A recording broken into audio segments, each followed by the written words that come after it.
Everyone, welcome to SankalpStudySuccess. మనకి NCERT ఎకానమీలో 9th and 10th class complete అయిపోయింది. Okay, so ఈ రోజు నుంచి మీకు సెషన్స్లో 11th NCERT స్టార్ట్ చేస్తాను. 11th NCERTలో మనకి చాప్టర్ 1లో Indian economy on the eve of independence first chapter. Okay, so చూడండి, ఇక్కడ మీకు ఎకానమీ డీటెయిల్గా నేను ఎక్స్ప్లెయిన్ చేస్తున్నాను. మీరు ఫస్ట్ ఎవరైనా ఎకానమీ స్టార్టింగ్ చదువుతున్నట్లయితే ఎన్సీఆర్టీ బేసిక్స్ కామన్, ఆ తర్వాతే పెద్ద బుక్స్ సంజీవ్ వర్మ కానీ, రమేష్ సింగ్ కానీ, లేకపోతే any other prescribed author, Telugu medium వాళ్ళకి డిఫరెంట్గా ఉంటారు, సో అవి చదువుకుంటారు. బట్ బేసిక్స్ మనకి ఎన్సీఆర్టీలోనే ఉంటాయి. So NCERT is the common thing. And next 1-2 సార్లు చదవండి. ఓకే, నెక్స్ట్ కాన్సెప్ట్ చూద్దాము. ఫస్ట్ చాప్టర్ చెక్ చేద్దాం. చూడండి, మనకి ఫస్ట్ చాప్టర్లో development policies and experience 1947 to 1990లో చూసుకుంటే యూనిట్ 1 మొత్తం మనకి అరౌండ్ 4 to 5 యూనిట్స్ ఉంటాయి ఇందులోని. ఓకే, 10 చాప్టర్స్ దాకా ఉంటాయి. సో చాప్టర్ 1లో మనకి ఏంటంటే కనుక Indian economy on the eve of independence, chapter 2లో ఇండియన్ ఎకానమీ 1950 to 1990 ఎలా ఉంది అని.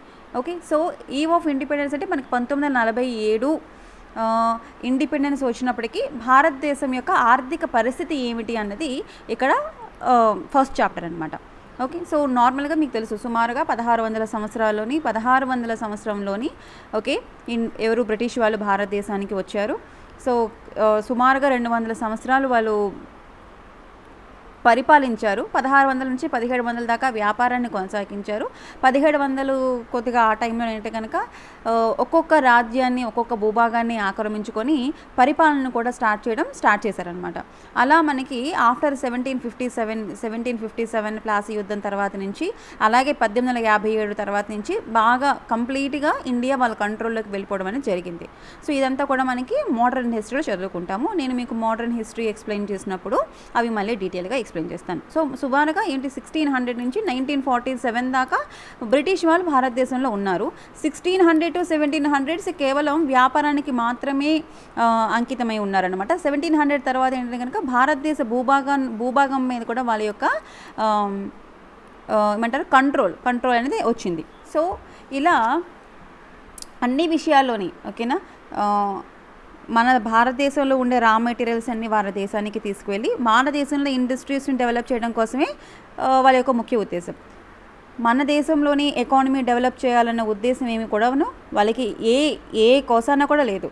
ఒక రైల్వేస్ తీసుకొచ్చారు, రోడ్స్ వేశారు అని అంటే, టెలిఫోన్ సర్వీసెస్ తీసుకొచ్చారు, ఇవన్నీ వచ్చాయి అని అంటే దానికి వాళ్ళకే యూజ్ ఉంది, వాటి వలన వాళ్ళకే యూజ్ ఉంది కాబట్టి అవన్నీ వేశారనమాట. ఓకే, సో ఇప్పుడు ఏంటంటే మనకి 1947లో వారు భారతదేశాన్ని వదిలి వెళ్ళిపోయినప్పుడు భారతదేశం యొక్క పరిస్థితులు ఎలా ఉన్నాయి, అగ్రికల్చర్ సెక్టార్ ఎలా ఉంది, ఇండస్ట్రియల్ సెక్టార్ ఎలా ఉంది, ఓకేనా, and what is service sector ఎలా ఉంది, ఇన్ఫ్రాస్ట్రక్చర్ ఎలా ఉంది, డెమోగ్రఫిక్ కండిషన్స్ అంటే ఏంటి, జనాభా కండిషన్స్ ఎలా ఉన్నాయి, ఆక్యుపేషనల్ స్ట్రక్చర్ ఏ విధంగా ఉంది అనేది వెరీ ఇంపార్టెంట్ అనమాట. అంటే అసలు కొలోనియల్ రూల్లో ఎలాంటి ఎకనామిక్ డెవలప్మెంట్ జరగలేదండి, ఇది మాత్రం కన్ఫామ్గా చెప్పొచ్చు. సో ఇది ఎవరైనా చెప్పవచ్చు. ఓకేనా, బ్రిటిష్ పరిపాలన జరిగినప్పుడు భారతదేశంలో ఎకనామిక్ డెవలప్మెంట్ ఏ మాత్రము లేదు. రైట్, సో ఫస్ట్ 1 by 1 ఒక్కొక్క పాయింట్ని మీకు నేను క్లారిటీగా ఎక్స్ప్లెయిన్ చేస్తాను ఈ యూనిట్లోని. సో కొంచెం డీటెయిల్గా చదువుకుందాము. సో ఫస్ట్ వన్ వచ్చేసి మనకి Indian economy on the eve of independence.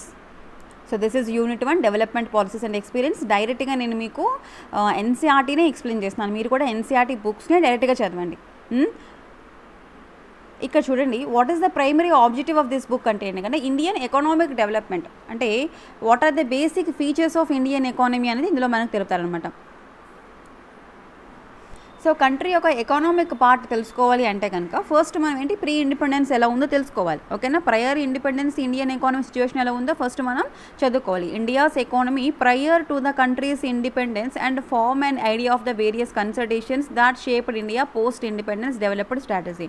So pre independence 1947కి బిఫోర్ మన ఎకనామిక్ స్టేటస్ ఏ విధంగా ఉందో తెలుసుకుంటే, సో దానిలోని ఎలాంటి చర్యలు తీసుకోవాలనేది మనం తర్వాత తెలుసుకుంటాం అనమాట. So the structure of India's present day economy అయితే ఉందో ఇది ఒక్క రోజులోని జరిగేది కాదు. జరిగింది కాదు, ఓకేనా, జరిగేది కాదు, ఒక రోజులో మనకు వచ్చింది కాదనమాట. ఇప్పుడు ప్రెసెంట్ మనం ఏదైతే ఎకానమీ ఉందో ఇండియన్ ఎకానమీ, ఇది ఒక్క రోజులో వచ్చింది కాదు, ఓకేనా. సో దీనికి కంప్లీట్ హిస్టరీ ఉంది. India was under British rule which lasted for almost 2 centuries before India finally one it's independence on 15th August 1947, ఓకేనా. సుమారు 200 సంవత్సరాలు మనం బ్రిటిష్ వాళ్ళతో పోరాటం చేసి ఫైనల్గా మనకి స్వాతంత్రం ఎప్పుడు వచ్చింది, 15 ఆగస్టు 1847లో వచ్చింది, right. So what is the main purpose of the British colonial rule in India అంటే కనుక, వాళ్ళ థాట్ ఏంటంటే కనుక, ఇండియా వచ్చేసి బ్రిటిష్ కొలోనియల్కి రా మెటీరియల్స్ని సప్లై చేసే విధంగా ఉండాలి. అండ్ రా మెటీరియల్స్ సప్లై చేసిన తర్వాత వాళ్ళ దగ్గర ఉన్న ఇండస్ట్రీస్ ఒక ప్రోడక్ట్ని తయారు చేస్తాయి. ఆ ప్రోడక్ట్ని మళ్ళీ ఎక్కడ సేల్ చేస్తారో, మార్కెట్ ఇండియానే అవ్వాలి. ఇది బ్రిటన్స్ యొక్క మెయిన్ థాట్ అనమాట, ఓకేనా. వాళ్ళ యొక్క మెయిన్ పర్పస్ ఏంటంటే కనుక, colonial rule in India was to reduce the country to being a raw material supplier for great Britain, okay, and rapidly expanding the modern industrial base, okay. So వాళ్ళ యొక్క industrial బేసెస్ని expand చేసుకొని వాళ్ళు మళ్ళీ వాళ్ళ దగ్గర తయారైనటువంటి గూడ్స్ ఏవైతే ఉన్నాయో వాటికి మళ్ళీ ఎవరు మార్కెట్, ఇండియావే మార్కెట్ అవ్వాలి. నౌ సో కొలోనియల్ రూల్లో మన యొక్క ఎకనామిక్ డెవలప్మెంట్ ఏ విధంగా ఉంది అంటే, డైరెక్ట్గా ఇక్కడ 1.2 చూసుకుంటే లో లెవెల్ ఆఫ్ ఎకనామిక్ డెవలప్మెంట్, ఎలాంటి హై లెవెల్ లేదు మనకి. కొలోనియల్ రూల్లో ఖచ్చితంగా మనం చెప్పొచ్చు దిస్ ఎకనామిక్ డెవలప్మెంట్ అనేది కంప్లీట్గా తక్కువగా ఉంది. So India had an independent economy before an advent of the British rule. British వాళ్ళు 1600 బిఫోర్ రాకముందు స్వతంత్ర రాజ్యాలు ఉండేవి, ఓకేనా. ఒక్కొక్క రాజ్యానికి ఒక్కొక్క రాజు ఉండేవారు, అంతా కూడాను బాగానే ఉండేది, ఓకే. బిఫోర్ బ్రిటిష్ రూల్, ఓకేనా, అంటే బ్రిటిష్ వాళ్ళు రాకముందు ఇండిపెండెంట్ ఎకానమీ మనది. So what is the main source of అంటే మనకి ఎకానమీకి మెయిన్ సోర్స్ ఏంటంటే కనుక, అన్డౌటెడ్లీ అగ్రికల్చర్. ఆ టైంలో మనకి ఏంటి, the agriculture was the first main source of livelihood for the most people, okay. అలాగే మన దేశంలోని హ్యాండీక్రాఫ్ట్ ఇండస్ట్రీస్కి కూడాను మంచి మార్కెట్ ఉండేది. ప్రపంచ దేశాల్లోని హ్యాండీక్రాఫ్ట్ ఇండస్ట్రీస్లో భారతదేశం పేరు ప్రఖ్యాతలు గాంచింది. అంటే for example cotton and silk textiles, metal and precious stone works అన్నీ కూడాను మన దేశంలోని బాగా చేసేవాళ్ళనమాట. మన యొక్క ప్రొడక్ట్స్కి వరల్డ్ వైడ్లోనే మార్కెట్ ఉండేది. సో ఇక్కడ చూడండి, textile industry in Bengal, this one is very very important one. ఇక్కడ muslin is a type of cotton textile which had its origin in Bengal, okay. So ఇది బెంగాల్లోని దీని ఆరిజిన్, ఇది ఒక ఫైన్ కాటన్ అనమాట, ఓకే. సో ద ఫైనెస్ట్ కాటన్లో మనకి different types ఉంటాయి. So muslin is a type of cotton textile which had its origin in Bengal, okay. So around ఇప్పుడు the places around in Dhaka, that is in Bangladesh, okay. So ఇంతకుముందు మనకి రాకముందు Bangladesh, India అన్నీ కలిసి ఉండేవి కదా, పాకిస్తాన్ అన్నీ కలిసి ఉండేవి. So the finest variety of muslin was called malmal, ఓకేనా. సో యాక్చువల్గా ఫస్ట్ ఇక్కడ మనకి మస్లిన్ అంటే ఏంటి, కాటన్ టెక్స్టైల్, ఇది ఒక టైప్ ఆఫ్ కాటన్ టెక్స్టైల్. మళ్ళీ దీనిలోని ఇంకొకటి రకం ఏంటంటే ఫైనెస్ట్ వెరైటీ, ఇంకా స్వచ్ఛమైనది, మంచిది ఏంటంటే కనుక దట్ వన్ కాల్డ్ మల్మల్, ఓకేనా. ఇవి మనకి బిట్స్లో అడుగుతారు. Which of the following is the finest type of muslin అంటే malmal, okay. Sometimes foreign travellers also use to refer it as a malmal shahi or malmal khas, implying that it was worn by or fit for or royalty, ఓకేనా. So maximum royal persons వీటిని use చేసేవాళ్ళమాట, ఈ finest కాటన్ని, okay. So ఇక్కడ మీరు గుర్తుపెట్టుకోవాల్సిన very important point ఏంటంటే muslin is a type of cotton textile, okay. So వాళ్ళ యొక్క ముఖ్య ఉద్దేశం ఏంటి, ఇక్కడ ఎకానమీ పాలసీస్ ఏంటి, కొలోనియల్ గవర్నమెంట్ యొక్క ఎకానమీ పాలసీ ఏంటంటే కనుక, see here this point, the economic policies were pursued by some policies brought about fundamental change in the structure, transforming the country into supplier of raw materials and consumer of finished industrial products from Britain. So this point is very important ikkada. So మన అంటే British వాళ్ళ పరిపాలన జరుగుతున్నప్పుడు వాళ్ళ యొక్క ముఖ్య ఉద్దేశం ఏంటంటే మీకు అదే చెప్తున్నాను, రా మెటీరియల్స్ ఇక్కడి నుంచి వెళ్ళాలి, వాళ్ళ దగ్గర తయారైనటువంటి కన్జ్యూమర్ ఫినిష్డ్ ప్రొడక్ట్ అయితే ఉందో దానికి మళ్ళీ మార్కెట్ ఏంటి, కన్జ్యూమర్ ఎవరు, ఇండియానే కన్జ్యూమర్ అవ్వాలి, ఓకేనా. So that is the main economic policy that is pursued by the colonial government in India, ఓకేనా. ఇండియాలో ఉన్నటువంటి కొలోనియల్ గవర్నమెంట్ యొక్క ఎకానమీ పాలసీ ఈ విధంగా ఉండేది. ఇది మీరు మెయిన్లో ఈ పాయింట్ని మెయిన్స్ పేపర్ రాసినప్పుడు ఈ పాయింట్ని మీరు యూజ్ చేసుకోవాలి. ఓకే, కొలోనియల్ గవర్నమెంట్లో ఇక్కడ మనకి sincere attempt to estimate India's national and per capital income. So మీకు నేను ఇంతకు ముందు క్లాస్లో 9th క్లాస్లోనో 10th క్లాస్లోనో national income and per capital income అంటే ఏంటో చెప్పాను. ఓకేనా, that means what per capital income అంటే ఏంటి, కంట్రీస్ మొత్తం income by total number of people, right. దాన్ని బట్టి మనకి per capital each individual person ఎంత ఇన్కమ్ అనేది మనకు వస్తుంది అనమాట. That is national income. So ఇక్కడ ఏంటంటే సమ్ ఇండివిజువల్ పర్సన్స్ అనేవాళ్ళు అటెంప్ట్ చేశారు, అంటే ఆ ఇన్కమ్స్ని మెజర్ చేయడం కోసం. అందులో దాదాబాయి నౌరోజీ గారు, విలియం దిగ్బై, ఓకేనా, finely Shreyas, VKRV Rao, okay, and R.C. Desai. It was Rao whose estimates during the colonial period was considered a very significant one. That means ఎవరు, VK Rao, see అతని పేరు గుర్తుపెట్టుకోండి, VKRV Rao. VKRV Rao, okay, he estimates of the national and per capita income during the colonial period were considered a very significant one. So colonial period లోని ఎవరు calculate చేసినటువంటి national and per capital ఇన్కమ్ని ఎవరు సిగ్నిఫికెంట్గా calculation చేశారు, estimation చేశారు అంటే that is none other than VKRV Rao garu. Okay, so whose estimation is very significant here, VKRV Rao గారిది. That is the very important point here. So ఇది మనకి ఏంటంటే కొలోనియల్ రూల్ టైంలోని బ్రిటిష్ వాళ్ళ యొక్క పాలసీస్ అనమాట. సో ఒక దగ్గర మీరు ఎలా రాసుకుంటారంటే నార్మల్గా ఎకానమిక్ పాలసీస్ ఆఫ్ ఎవరిది, కొలోనియల్ గవర్నమెంట్. అంటే వాళ్ళు ఏంటి, ఫస్ట్ పాయింట్ మీకు ఏం చెప్పాను, economic interest of British, they promoted the economic interest of British. ఏంటి promotion, there is no development in the Indian economy. Okay, they converted the India into supplier of raw materials and India is the big market for them. ఓకేనా, ఏవైతే goods బ్రిటిష్లో produce అయ్యాయో వాటి consumer ఎవరు, India అనమాట. So never estimated our national and per capital income. వాళ్ళు ఎప్పుడు కూడా మన యొక్క పెర్ క్యాపిటల్ ఇన్కమ్ని, మన యొక్క నేషనల్ ఇన్కమ్ని క్యాలిక్యులేషన్ చేయలేదు. అలా చేసినటువంటి ఎస్టిమేషన్ చేసినటువంటి వ్యక్తులు ఎవరంటే కనుక ఈ VKRV రావు గారు, R.C. దేశాయి అండ్ దాదాబాయి నౌరోజీ, వీళ్ళందరూ కూడా చేశారు. ఇందులో సిగ్నిఫికెంట్ వన్ ఏదంటే కనుక VKRV రావు గారిది. Okay, and the next one agriculture sector. So ఇక్కడ మనకి సెక్టార్స్ గురించి agriculture sector, industrial sector and different topics వస్తాయన్నమాట. సో మీకు అగ్రికల్చర్ సెక్టార్లో ఇంపార్టెంట్ పాయింట్ ఏంటి అంటే ఇక్కడ కనుక India's economy under the British colonial remained fundamentally agrarian. So British వాళ్ళ ప్రభుత్వంలో ఉన్నప్పుడు కూడాను, పరిపాలన ఉండేప్పుడు కూడాను మన యొక్క ఎకానమీ దేని మీద బేస్ అయి ఉండేవాళ్ళము, అగ్రికల్చర్ అంటే వ్యవసాయం మీద, వ్యవసాయ ఆధారిత దేశము అని అంటారనమాట. వ్యవసాయ ఆధారిత దేశం భారతదేశం. సో కొలోనియల్ రూల్ ఉన్నప్పుడు కూడాను Indian economy is what, agrarian society. అంటే about 84% of the country population lived mostly in villages and derived livelihood directly or indirectly from agriculture. అంటే మొత్తం 100%లో 85% పాపులేషన్ ఎవరైతే భారతదేశంలో ఉన్నారో వాళ్ళందరూ అగ్రికల్చర్ యాక్టివిటీస్, వ్యవసాయ ఆధారిత పనులు మాత్రమే చేసేవాళ్ళు. అది డైరెక్ట్గా అవ్వచ్చు, ఇండైరెక్ట్గా కావచ్చు.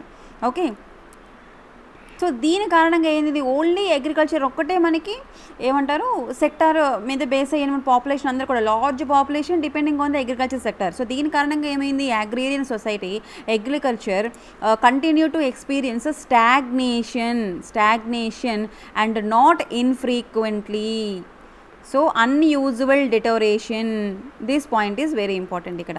అంటే ఇక్కడ ఏంటంటే అగ్రికల్చర్ సెక్టర్ కంటిన్యూగా దేనికి గురైంది, స్టాగ్నేషన్కి గురైంది. సో స్టాగ్నేషన్ అంటే మీనింగ్ ఏంటి, there is no growth in the economy. Stagnation అంటే ఏంటి, మనకి ఎకానమీలో ఎలాంటి గ్రోత్ లేదు. There is no growth in economy, దాన్ని ఏమంటారు, స్టాగ్నేషన్ అంటారు. అలా స్తబ్దతగా ఉండేదన్నమాట. ఎందుకంటే the most of the population, large population అందరూ కూడా అగ్రికల్చర్ యాక్టివిటీస్లోనే ఇన్వాల్వ్ అయ్యేవాళ్ళు. ఓకేనా, సో ఇక్కడ అగ్రికల్చర్ ప్రొడక్టివిటీ ఏదైతే ఉందో బికమ్ లో tough. Okay, low, though in absolute terms the sector experiences some growth due to expansion of aggregate area under cultivation.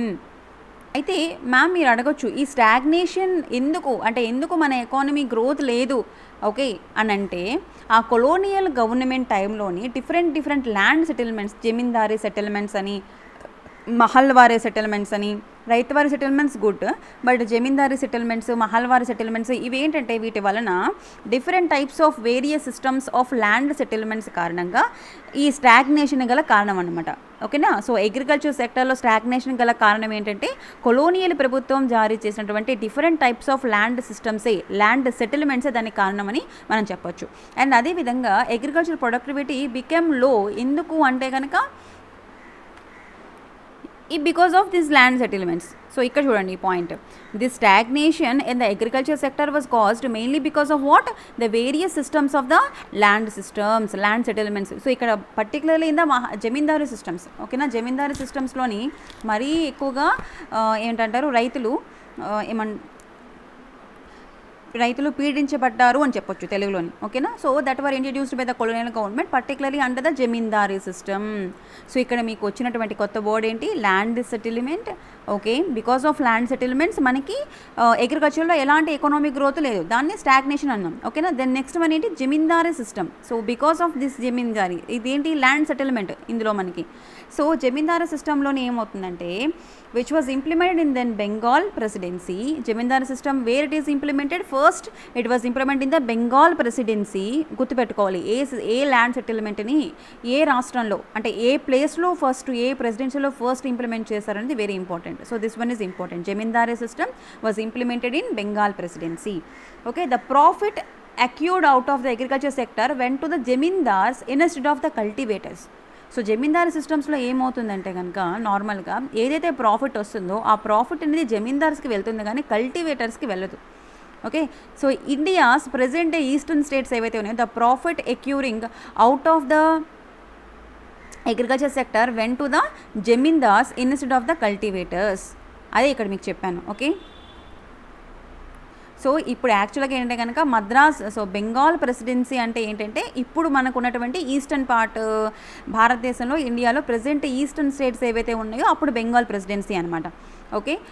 ఇది మీకు మోడర్న్ హిస్టరీలో మళ్ళీ నేను ఎక్స్ప్లెయిన్ చేస్తాను. సో ఈ ఎందుకు మనకు ప్రాఫిట్ ఎక్యూర్ కావట్లేదంటే మొత్తం వచ్చిన అగ్రికల్చర్లో ప్రాఫిట్ వస్తుంది, బట్ ఆ ప్రాఫిట్ అంతా ఎవరికి వెళ్ళిపోతుంది, జమీందార్స్కి వెళ్తుంది, రైతులకి వెళ్ళటం లేదనమాట. సో ఇక్కడ జమీందార్ల యొక్క మెయిన్ ఇంట్రెస్ట్ ఏ విధంగా ఉంటుందంటే జస్ట్ వాళ్ళు రెంట్ కలెక్ట్ చేసుకుంటారు, regardless of the economic and cultivators యొక్క ఎకనామిక్ కండిషన్స్తో వాళ్ళకి సంబంధం లేదు. జమీందార్లు ఏంటంటే వాళ్ళు కొలోనియల్ ప్రభుత్వం దగ్గర, గవర్నమెంట్ దగ్గర మేము ఈ భూభాగంకి ఇంత మీకు పే చేస్తాము, సో ఈ భూభాగం మా అండర్లో ఉంటుంది, రైతుల దగ్గర నుంచి మేము ఎంత మనీ తీసుకుంటాము అని చెప్పేసి చెప్తారనమాట. అది జమీందారీ సిస్టమ్. సో ఇక్కడ ఏంటి, రైతులు ఇక్కడ లైక్ ట్యాక్స్ అనుకోండి, ట్యాక్స్ లాగా జమీందార్స్కి పే చేయాలి. ఓకే. సో ఇక్కడ zamindars was only collect the rent regardless of the economic conditions of the cultivators. So దీని కారణంగా ఏమైంది, మనకి సోషల్ టెన్షన్స్ అనేవి స్టార్ట్ అయ్యాయి. Okay, so in terms of very great extent, a term of the revenue settlement were also responsible for the jamindars adopting such an aptitude. So ఇక్కడ మనకి attitude ఎలా ఉందంటే రెవెన్యూ సెటిల్మెంట్స్.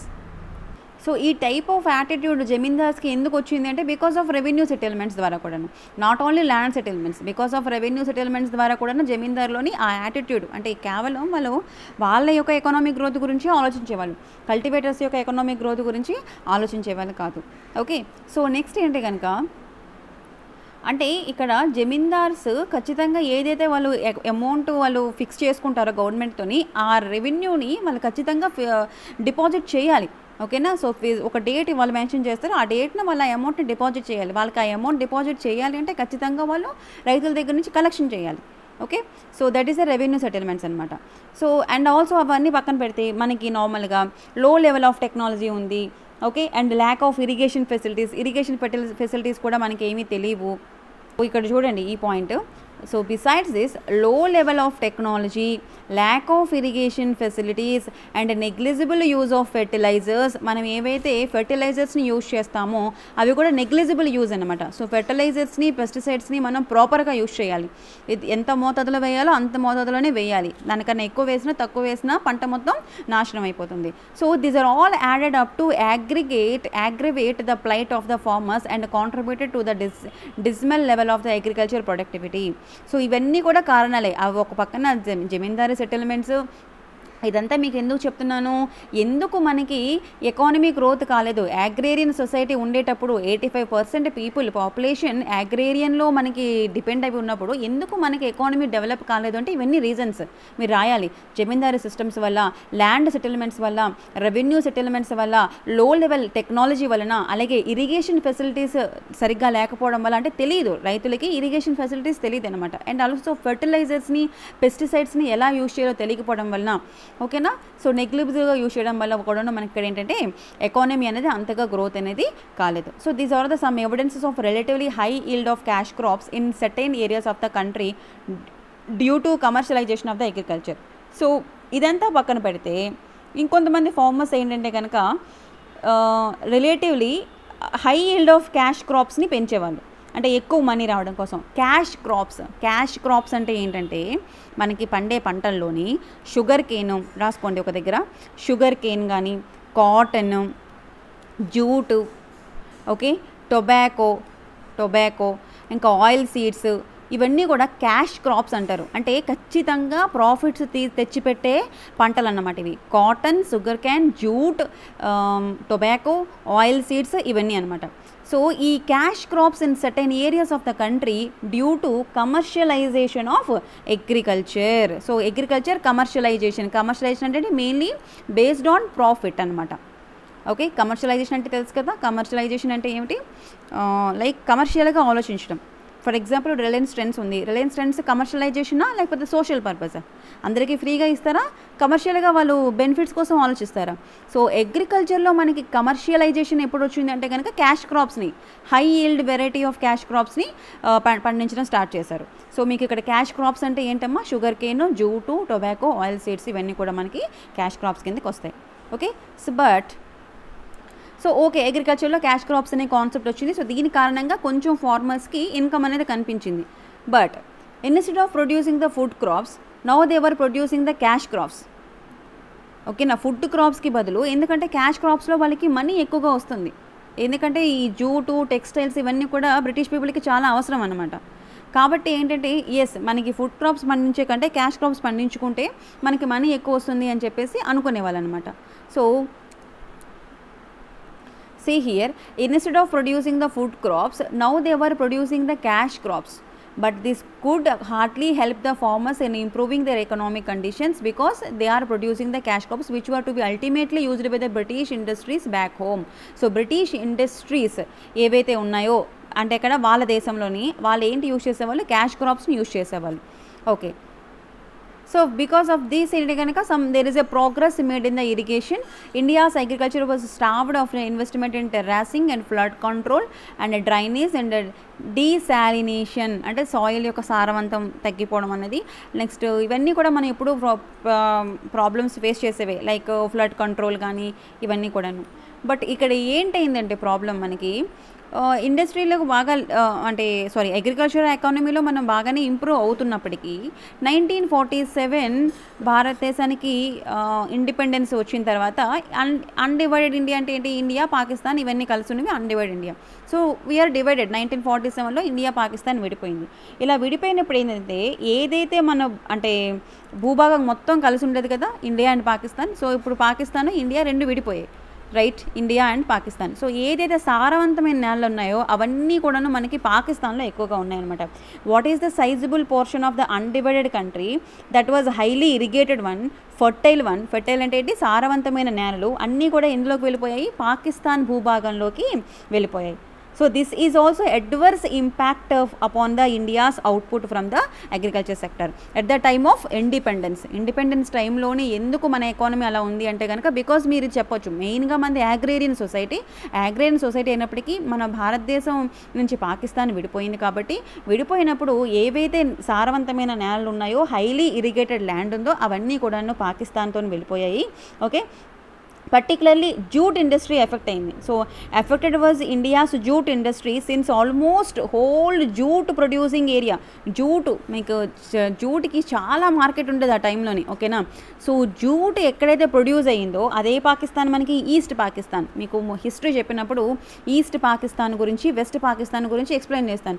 ఇప్పుడైతే పాకిస్తాన్ ఉందో, for example ఇదంతా మీరు map అనుకోండి, ఈ మధ్యలో ఇండియా, ఇక్కడ మనకి బంగ్లాదేశ్, ఇక్కడ మనకి పాకిస్తాన్ ఉంది. So this is east Pakistan, this is west Pakistan. East Pakistan now Bangladesh, okay. So Bangladesh Pakistan నుంచి విడిపోయిన తర్వాత, బట్ ఇక్కడ ఏమైంది, 1947 టైంలోని ఇండియా నుంచి పాకిస్తాన్ విడిపోయింది. సో ఇది పాకిస్తాన్ భూభాగమే, ఇది పాకిస్తాన్ భూభాగమేనమ్మా, గుర్తుపెట్టుకోండి. తర్వాత మనకి ఇక్కడ నుంచి ఈ పాకిస్తాన్ నుంచి ఈస్ట్ పాకిస్తాన్ కూడా విడిపోయింది. Now it is independent country like Bangladesh, అది ఓకే. సో ఇక్కడ ఏం జరిగిందంటే, ఏవైతే మనకి జూట్ ప్రొడ్యూసింగ్ చేసినటువంటి ఇండస్ట్రీస్ ఉన్నాయో, ఓకే, అవి became a part of east పాకిస్తాన్లోకి వెళ్ళిపోయి, అవి ఇండియన్ ఎకానమీలో ఇండియన్ భూభాగంలో లేవు. సో అది కూడా ఒక రకంగా మన యొక్క ఇండియా యొక్క ఎకానమీ మీద ఇంపాక్ట్ అని చెప్పొచ్చు అనమాట. అడ్వర్స్ ఇంపాక్ట్ అంటే దాని యొక్క ప్రభావం భారతదేశం యొక్క ఆర్థిక వ్యవస్థ మీద పడింది అని చెప్పొచ్చు. And India's goods industry in which the country had enjoyed a world monopoly so far. అంటే కొన్ని సంవత్సరాల వరకు ఇండియా యొక్క జూట్ ప్రొడక్షన్ అయితే ఉందో మన మోనోపొలీ వ్యవహరించిందనమాట. అంటే చాలా కాలం ప్రపంచ మార్కెట్లోని మన ప్రొడక్టే ఉందన్నమాట. The suffered heavily for lack of raw materials now. ఎందుకంటే ఇప్పుడు జూట్ ఇండస్ట్రీస్ అన్నీ కూడా ఎటువైపు వచ్చేసాయి, మనకి ఈస్ట్ పాకిస్తాన్ వైపు వచ్చేసాయి, ఓకేనా. సో నార్మల్గా ఇలాగ మనకి ఇండియా మ్యాప్ ఇలాగ అనుకుంటే, ఓకేనా, this part is Bangladesh, okay, this is Pakistan now. ఇంతకుముందు ఇవంతా కలిసి ఉండేవన్నమాట. దీన్ని ఈస్ట్ పాకిస్తాను, దీన్ని వెస్ట్ పాకిస్తాన్ అనేవారు. This is India, right. This is Jammu Kashmir. ఇక్కడ now Jammu Kashmir also one of the union territory in India, right. So jute పరిశ్రమలు అగ్రేరియన్ సొసైటీ అని చెప్పాం కదా. సో జూట్ పరిశ్రమలు వచ్చినప్పుడు మనకి ఎక్కడ ఎక్కువగా ఉన్నాయమ్మా, ఈస్ట్ పాకిస్తాన్ సైడ్ ఎక్కువగా ఉన్నాయన్నమాట, బంగ్లాదేశ్ సైడ్, ఓకే. సో ఎప్పుడైతే మనకి పాకిస్తాన్ విడిపోయిందో మన యొక్క ఎకానమీ, అగ్రేరియన్ ఎకానమీ అనేది తగ్గిపోయింది, రైట్. ఇదంతా కూడా మనకి ఏంటి, at the time of independence టైంలోని ఇదంతా జరిగింది, okay. So that is agriculture. So అగ్రికల్చర్లోని అగ్రేరియన్ ఎకానమీ మనది. అలాగే రీచ్డ్ స్టాగ్నేషన్ అంటే బికాస్ స్టాగ్నేషన్ గల కారణాలు ఏంటి, ఒక ఫ్లో చార్ట్ డ్రా చేసుకోండి, ఒక దగ్గర రాసుకోండి. మనం ఇంతకు ముందు చదివినటువంటి పాయింట్ ఏంటి, 1.3లో అగ్రికల్చర్ సెక్టార్లో ఫస్ట్ పాయింట్ ఏంటి కనుక అగ్రేరియన్ ఎకానమీ స్టాగ్నేషన్ వచ్చింది. ఎందుకు stagnation, because of land settlements, revenue settlements. And productivity ఎక్కువగా ఉంది, తక్కువగా ఉందా, లో ప్రొడక్టివిటీ ఉంది. బికాస్ ఎందుకు, we don't have a like technology లేదు, ఇరిగేషన్ ఫెసిలిటీస్ లేవు, అండ్ పెస్టిసైడ్స్, ఫెర్టిలైజర్స్ ఎలా యూజ్ చేయాలో తెలియదు, ఓకేనా. అండ్ నెక్స్ట్ 5th వన్ ఏంటి, low technology and lack of irrigation facility. And next సడన్గా ఫుడ్ క్రాప్స్ నుంచి అందరూ కూడా క్యాష్ క్రాప్స్కి చేంజ్ అయిపోయారు, కమర్షియలైజేషన్, ఓకేనా. సో ఓకే, బాగానే ఉంది, క్యాష్ క్రాప్స్కి చేంజ్ అయ్యారు అని అనుకున్న టైంకి ఇండిపెండెన్స్ వచ్చింది. ఇండిపెండెన్స్ వస్తే ఏవైతే క్యాష్ క్రాప్స్లో ద మెయిన్ మన వరల్డ్ మార్కెట్లోని మోనోపొలీ చేసామో జూట్ పరిశ్రమలన్నీ కూడాను పాకిస్తాన్లో ఉండడం జరిగిపోయింది. దాని కారణంగా మన భారతదేశం యొక్క ఆర్థిక వ్యవస్థ అంటే అగ్రికల్చర్ సెక్టార్లో ఆ విధంగా ఉందన్నమాట ఇండిపెండెన్స్ వచ్చినప్పటికీ. And the next what is the sector, industrial సెక్టార్లో మనం ఈజీగా చెప్పుకోవచ్చు, లైక్ కొద్దిగా అగ్రేరియన్ సొసైటీ ఆల్రెడీ మనకు తెలిసిందేను. అసలు ఇండస్ట్రియల్ సెక్టార్ ఏ కోసాన కూడా అంతగా సౌండ్గా అంటే అన్ని పెద్ద ఇండస్ట్రీస్ ఏమి భారతదేశంలో రాలేదు కొలోనియల్ రూల్ టైంలోని. India could not develop any sound industrial base under the colonial rule, okay. ఎలాంటి పెన్ పెడతాను నాకండి. India could not develop a sound industrial base under the colonial rule మా. Even what is their prime motive ఏం చెప్పాను నేను మీకు, ఓకేనా. Colonial government behind this policy of systematically deindustrialising India was 2-fold. అంటే మన భారతదేశంలో ఇండియన్ కొలోనియల్ రాకముందే, బ్రిటిష్ వాళ్ళు భారతదేశానికి రాకముందే మన హ్యాండీక్రాఫ్ట్స్కి చాలా మంచి మార్కెట్ ఉంది భారతదేశంలోని, ప్రపంచంలోని ఇండియన్ యొక్క హ్యాండీక్రాఫ్ట్స్కి మార్కెట్ ఉంది. సో వీళ్ళు వచ్చిన తర్వాత హ్యాండీక్రాఫ్ట్ ఇండస్ట్రీస్ డిక్లైన్, తగ్గిపోయాయి. There is no corresponding modern industrial base was allowed to come up to the take pride of place so long enjoyed by the farmer, okay. What is their primary motive అంటే colonial government యొక్క ముఖ్య ఉద్దేశం ఏంటంటే behind this policy there is a twofold system. That means what intention was the first intention ఏంటంటే వాళ్ళది to reduce the India to the status of mere exporter of important raw materials for the upcoming modern industries in the Britain.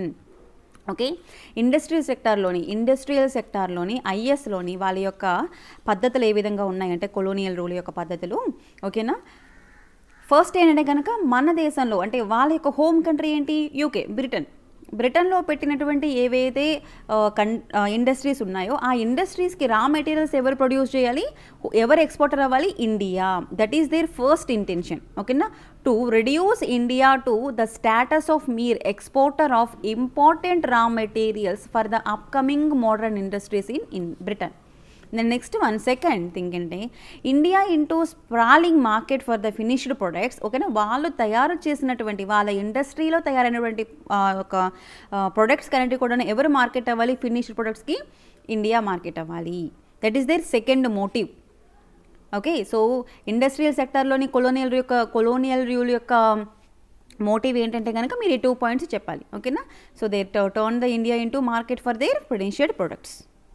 So దీని కారణంగా advantage ఎవరికి, ఓకేనా, ఇక్కడ ఎవరు advantage గురవుతారు, ఇండియానా బ్రిటనా? So the maximum advantage of that is what of their home country ఇక్కడ ఏంటి, బ్రిటన్ అనమాట. బ్రిటన్కే ఇక్కడ మనకి ఇండస్ట్రియల్ సెక్టర్. సో ఇక్కడ వాళ్ళు ఏం చేసినా సరే అది వాళ్ళ కంట్రీ, వాళ్ళ పీపుల్ డెవలప్మెంట్ గురించి ఆలోచించుకున్నారు. ఈవెన్ వాళ్ళు పెర్ క్యాపిటల్ ఇన్కమ్ని కూడా క్యాలిక్యులేషన్ చేయలేదు అంటే మీరు అర్థం చేసుకోండి. ఓకే, భారతదేశం యొక్క పెర్ క్యాపిటల్ ఇన్కమ్, నేషనల్ ఇన్కమ్ను కూడా వాళ్ళు క్యాలిక్యులేషన్స్ చేయలేదు. Okay, and the next one handicraft. చాలామంది అగ్రేరియన్ సొసైటీ మీద డిపెండ్ అయ్యేవాళ్ళు, ఇంకొంతమంది అంటే హ్యాండీక్రాఫ్ట్స్ మీద. వాళ్ళకి ఆ పని తప్ప ఇంకొక పని రాదు.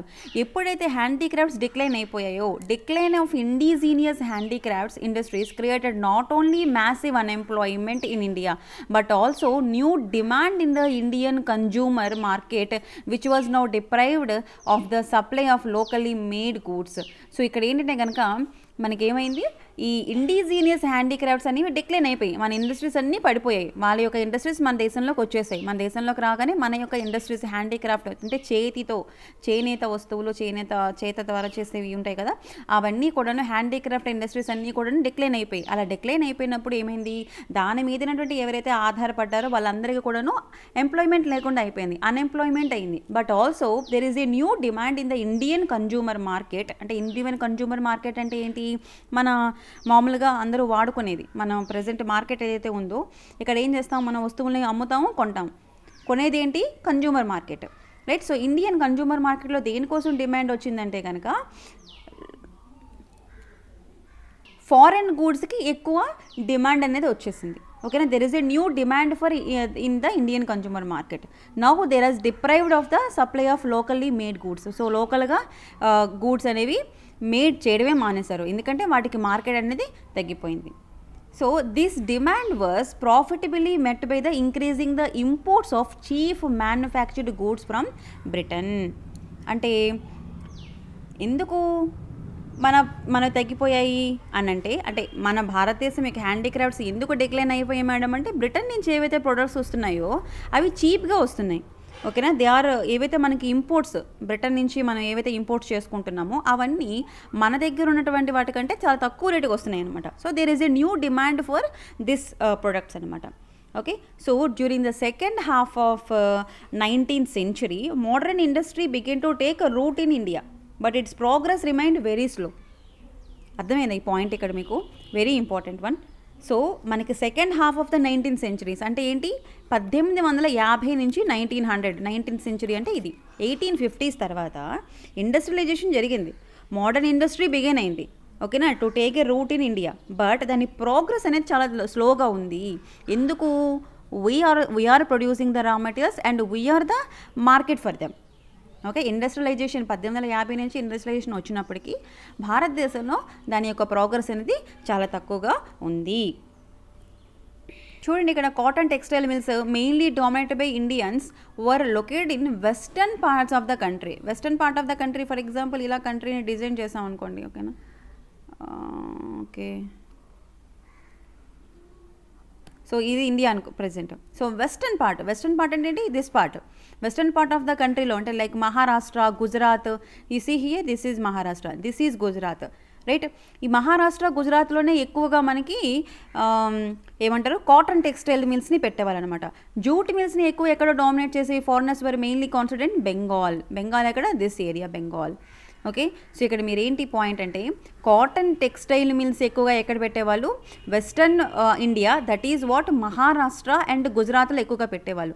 జూట్ మిల్స్ని ఎక్కువ ఎక్కడ పెట్టారు, ఎందుకంటే దానికి కావాల్సినటువంటి రా మెటీరియల్స్ ఆ ప్రదేశంలో ఎక్కువగా దొరికాయి కాబట్టి అక్కడ ఇప్పుడు ఎవరైనా సరే ఇండస్ట్రీస్ ఎక్కడ పెడతారు, వాళ్ళకి ఎక్కడ లేబర్ కాస్ట్ తక్కువగా ఉంటుందో, వాళ్ళ ప్రొడక్ట్ తయారవడానికి రా మెటీరియల్స్ ఎక్కడైతే తక్కువ కాస్ట్ తగ్గుతాయో, ట్రాన్స్పోర్టేషన్ కాస్ట్ తక్కువ అవుతుందో అక్కడ ఆ ప్రదేశంలోని ఇండస్ట్రీస్ పెడతారు. సో సిమిలర్లీ ఇక్కడ ఏం జరిగిందంటే cotton textile mills mainly dominated by Indians.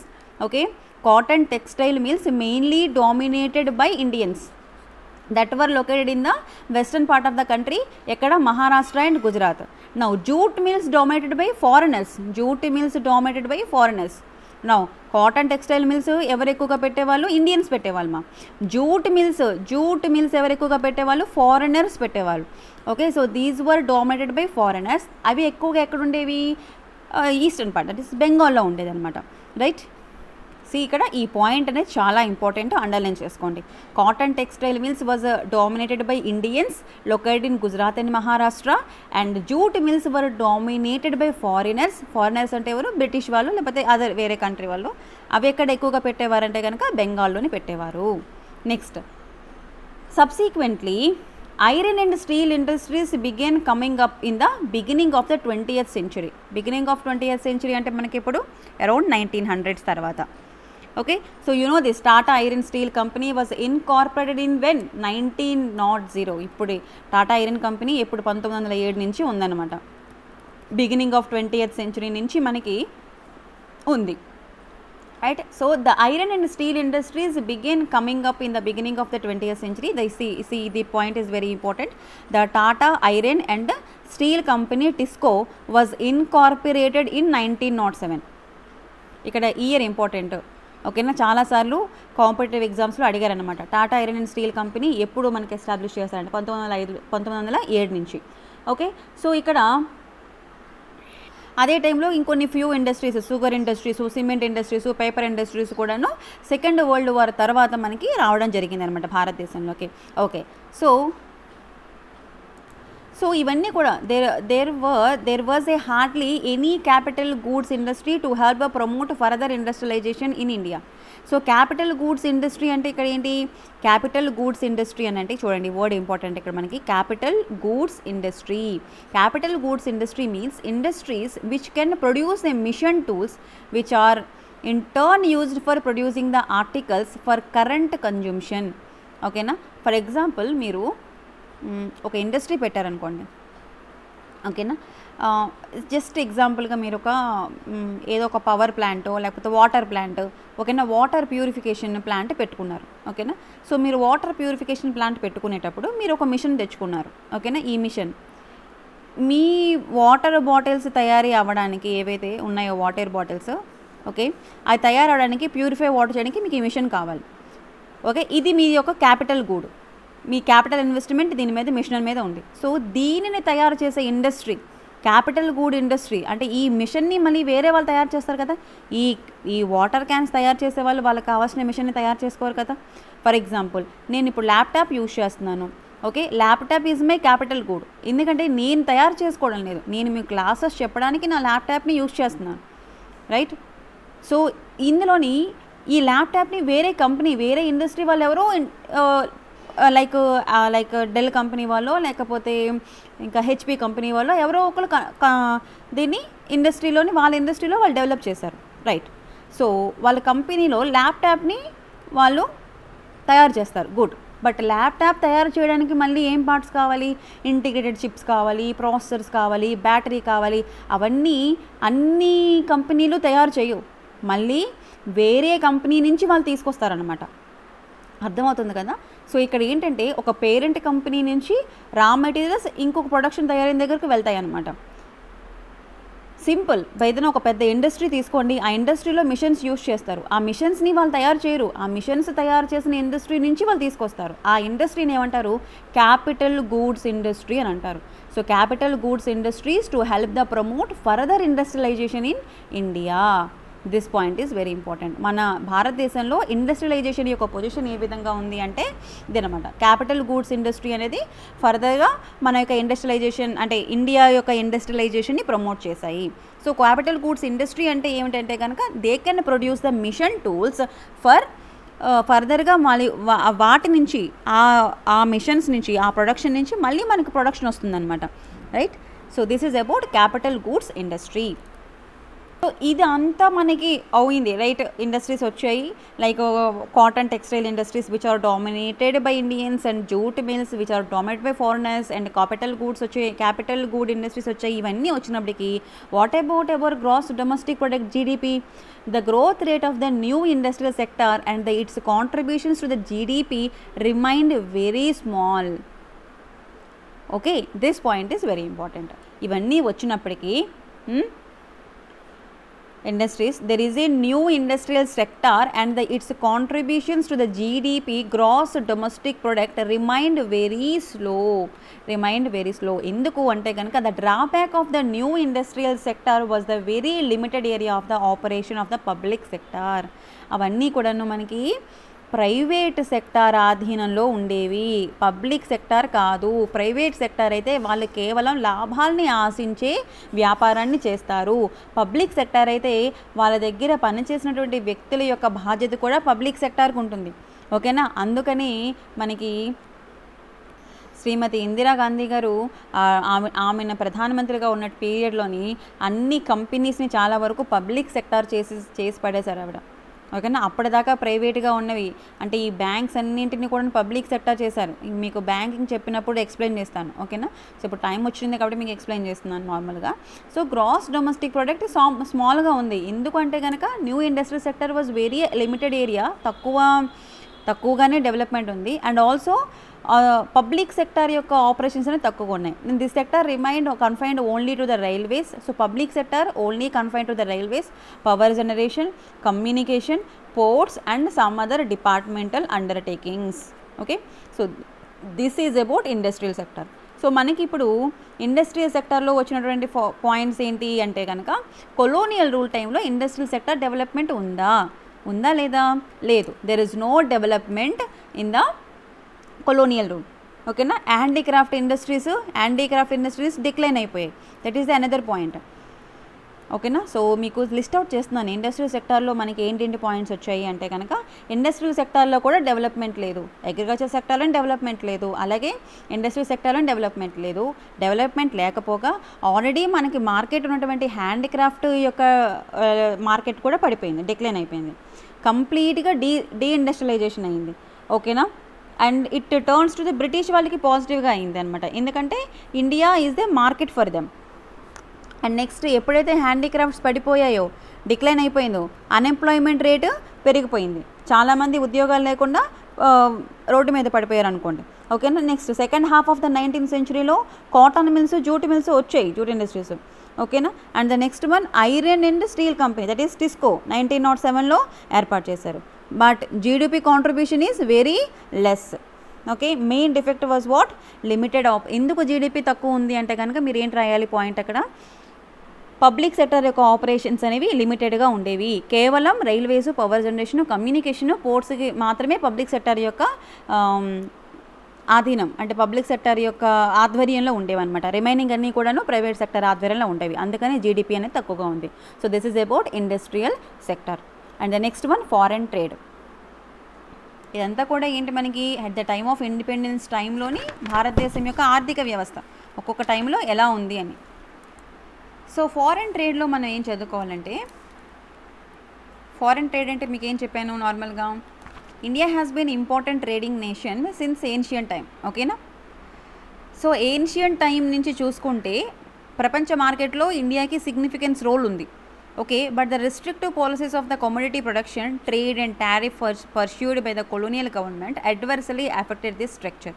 So మనకి బ్రిటిష్ వాళ్ళు రాకముందే బ్రిటిష్ వాళ్ళు రాకముందే మనకి ప్రపంచ మార్కెట్లోని భారతదేశం యొక్క వస్తువులకి చాలా డిమాండ్ ఉంది.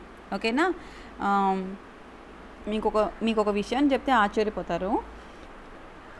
1757 ప్లాసీ యుద్ధం జరిగింది కదా, ఆ టైంలోని భారతదేశం యొక్క ప్రపంచ మార్కెట్ వరల్డ్ ట్రేడ్లోని, ఓకేనా, మన ట్రేడింగ్ ఎంత పర్సెంటేజ్ 23% ఉండేది. 23% మన ట్రేడింగ్ జరిగేది అనమాట. వరల్డ్ మొత్తం, ప్రపంచం మొత్తం ఉన్నది మన కాంట్రిబ్యూషన్ 23% ఉండేది. ఓకేనా. But when compare to the 1947 అక్కడికి 1947 కొలోనియల్ గవర్నమెంట్ ఎంతమయ్యి మనకి ఇండిపెండెన్స్ వచ్చినప్పటికీ అదే వరల్డ్ ట్రేడ్లోని మనం ఎంత పార్టిసిపేట్ తెలుసా, 2%. Okay, you see that change. 23% నుంచి 2%కి పడిపోయింది మన ఎకానమీ వరల్డ్ ట్రేడింగ్లోని.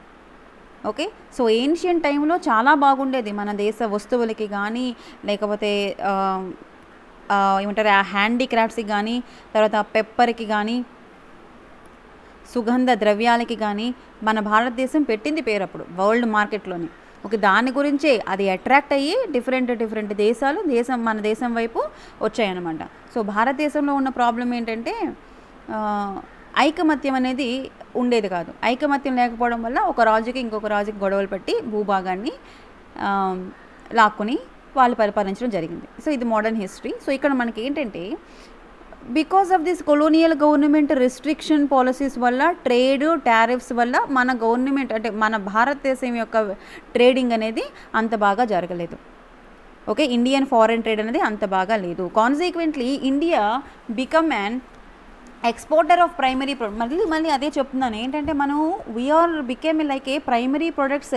అంటే రా సిల్క్ కానీ, కాటన్ కానీ, wool, sugar, indigo, jute etcetera ఇవన్నీ బ్రిటన్కి మాత్రమే ఎక్కువగా తరలించేవాళ్ళు, ఎక్స్పోర్ట్ చేసేవాళ్ళు. రిమైనింగ్ ఏ దేశాలకి ఎక్స్పోర్ట్ చేసేవాళ్ళు కాదు. ఇవన్నీ మన దేశంలో పండేవి. రా సిల్క్, కాటను, ఊలు, షుగరు, ఇండిగో, జూటు ఇవన్నీ కూడా ఇండియాలో పండినవి. ఇవన్నీ పండినవి అన్ని దేశాలకి పంపిస్తే, అన్ని దేశాలకి ఎక్స్పోర్ట్ చేస్తే మన ఇండియన్ ఎకానమీ బాగానే ఉండేది. ఓకే, సో అది అన్ని దేశాలకి కాదు ఎక్స్పోర్ట్ చేసేవాళ్ళు కాదు, కేవలం బ్రిటన్కి మాత్రమే. ఎందుకంటే అప్పటికే కొలోనియల్ రూల్ వెళ్ళిపోయింది, వాళ్ళ చేతుల్లోకి మన భారతదేశ భూభాగం మొత్తం వెళ్ళిపోయింది. సో ఏం చేశారు, వీటన్నింటినీ కూడాను వాళ్ళ దేశానికి ఎక్స్పోర్ట్ చేసుకునేవాళ్ళు. వాళ్ళ దేశంలో తయారైనటువంటి ఏవైతే గూడ్స్ ఉన్నాయో, importer of the finished consumer goods like cotton, silk and woollen cloths and capital goods like light machineries produced in the factories of the Britain. Okay, so ఇలా మన భారతదేశం యొక్క పరిస్థితి అనేది మారిపోయింది అనమాట ఫారెన్ ట్రేడ్ విషయంలోని. Next, the opening of Suez canal గురించి తెలుసుకోండి.